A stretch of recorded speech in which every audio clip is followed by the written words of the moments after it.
आज का हमारा टॉपिक है वर्नलाइजेशन यानी वसंतीकरण।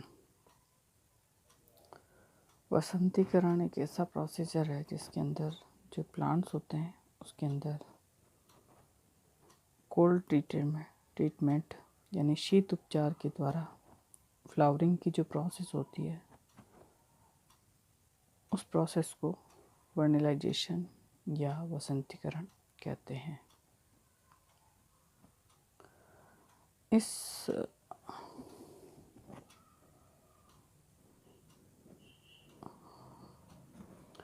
प्रोसेस के अंदर जो वर्नलाइजेशन है उसकी जो डेफिनेशन है वो कोवर्ट द्वारा दी गई थी 1960 के अंदर, जिसके अनुसार जो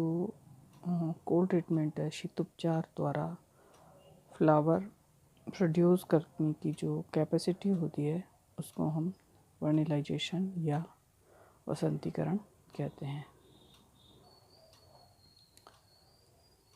जो लिसेंको उन्होंने भी वर्नलाइजेशन की जो डेफिनेशन दी उसके अनुसार वर्नलाइज जो है वो विंटर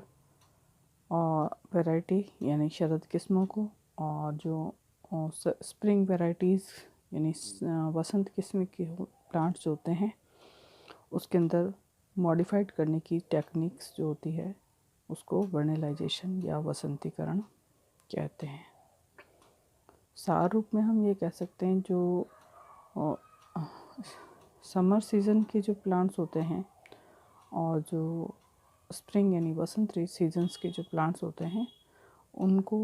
वर्नलाइजेशन प्रोसेस के द्वारा हम मॉडिफाइड कर सकते हैं, एक दूसरे के अंदर इंटरचेंज कर सकते हैं इस टेक्निक के उपयोग से।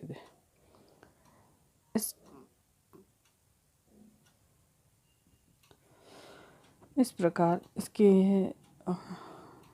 अंदर ऐसे एनुअल प्लांट्स जो कि लगभग लाइट से इफ़ेक्टेड होते हैं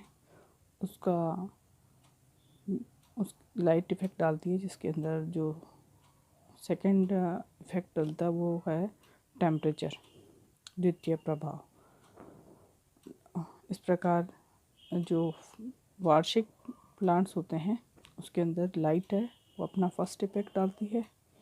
और टेम्परेचर है वो अपना द्वितीय प्रभाव डालते हैं। इसी प्रकार जो द्विवार्षिक पौधे होते हैं उसके अंदर जो प्लांट होता है उसकी वैरायटी में फर्स्ट ईयर के अंदर जो प्लांट होता है वो वेजिटेटिव स्टेट यानी कायिक अवस्था के अंदर ही रहता है और फ्लावरिंग स्टेज में जाने के लिए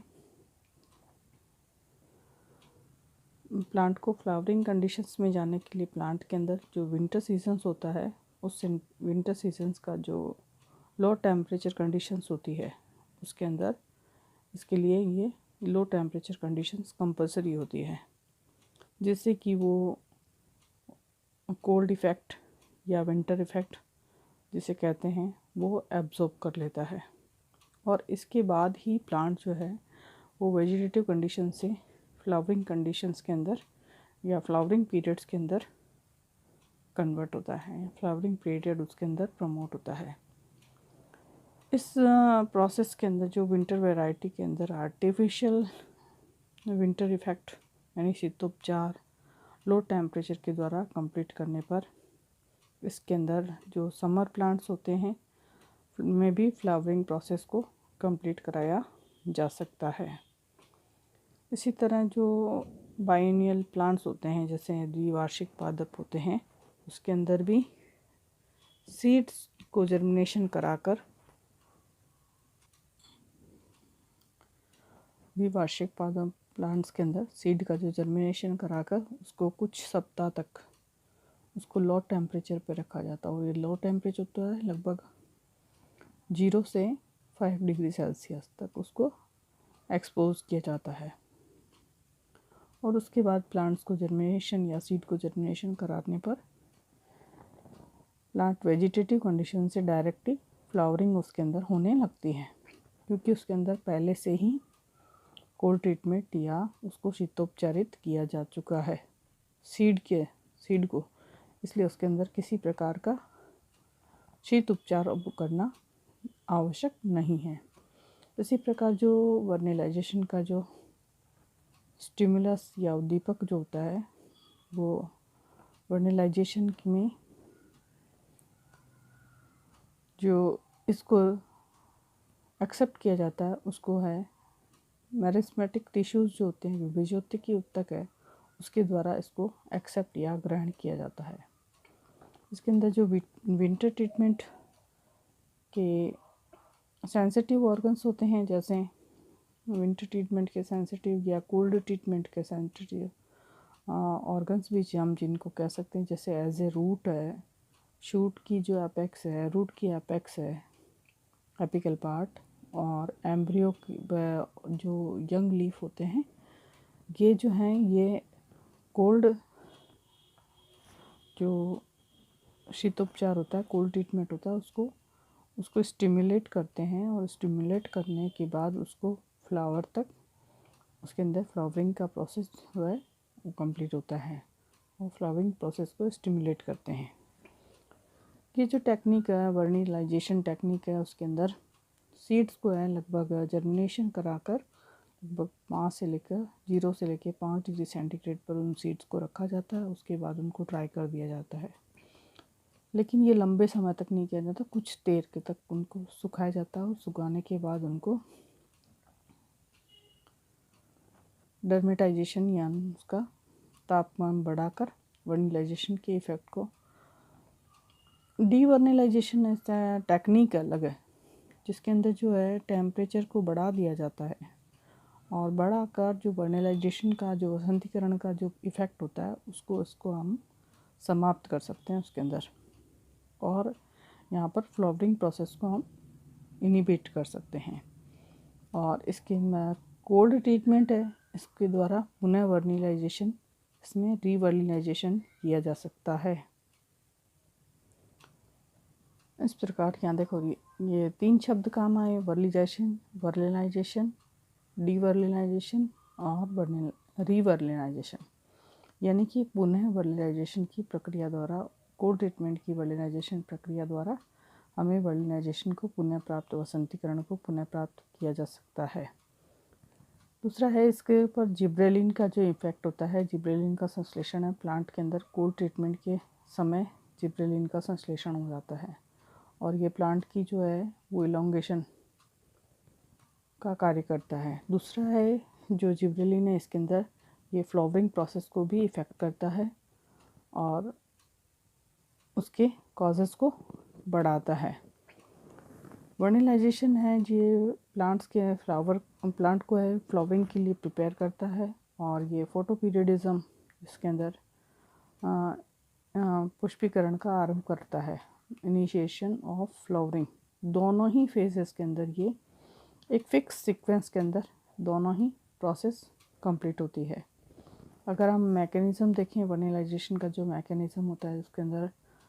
जो स्टेप्स है, सबसे पहला है थ्योरी ऑफ फेजिक डेवलपमेंट, यानी परावस्थी परिवर्धन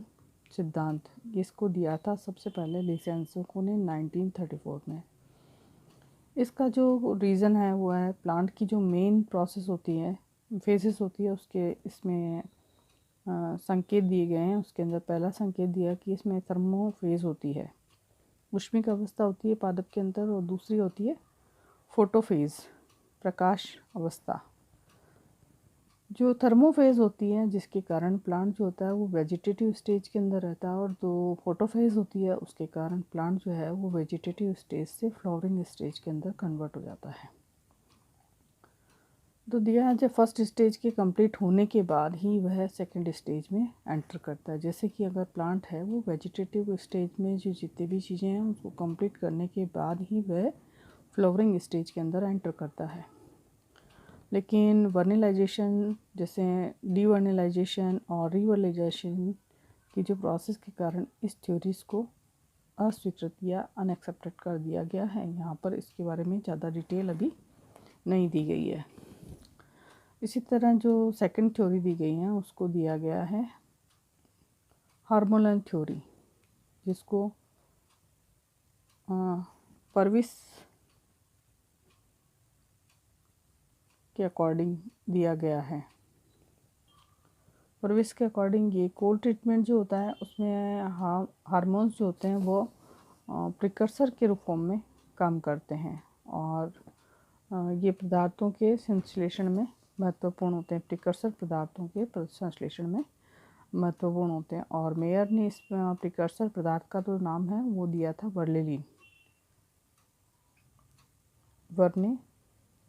वर्लेनाइन इस पदार्थ का, जो कि एक प्रकार का प्रिकर्सर है,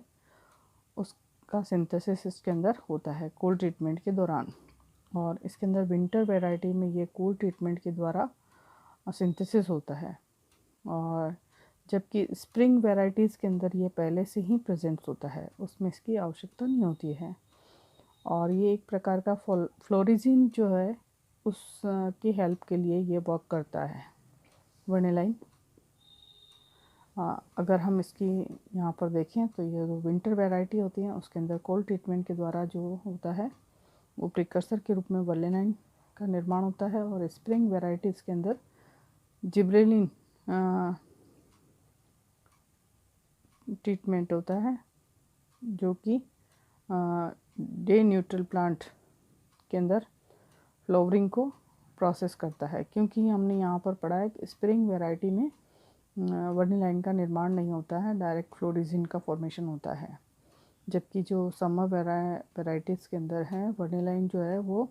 फ्लोरिजिन का प्रिकर्सर होता है, फ्लोरिजिन को कार्य को प्रमोट करता है और यहाँ पर फोटोपीरियडिज्म के द्वारा फ्लावरिंग का प्रोसेस यहाँ पर स्टार्ट होता है। इम्पॉर्टेंस देखें तो वर्निलाइजेशन की जो इम्पोर्टेंस है, इसके द्वारा विंटर वैराइटीज़ को जो कि कोल्ड ट्रीटमेंट के द्वारा स्प्रिंग या समर वैराइटीज़ के अंदर समर सीजन्स के अंदर भी हम ग्रो करवा सकते हैं। और जो वर्निलाइजेशन के द्वारा जो बाइनोमियल प्लांट्स होते हैं, द्विवार्षिक पादप होते हैं, उनको वेजिटेटिव स्टेज के अंदर ही या वेजिटेटिव अवस्था को उसकी कायिक अवस्था को के जो पीरियड होता है उसको कम करके इसमें हम फ्लावरिंग करवा सकते हैं जल्दी। और इसके अलावा इसके अंदर हम इसके द्वारा वसंतीकरण के द्वारा प्रतिरोधी किस्मों का भी हम विकास कर सकते हैं। इस प्रकार हमारा यहाँ पर वर्निलाइजेशन से रिलेटेड टॉपिक कंप्लीट होता है।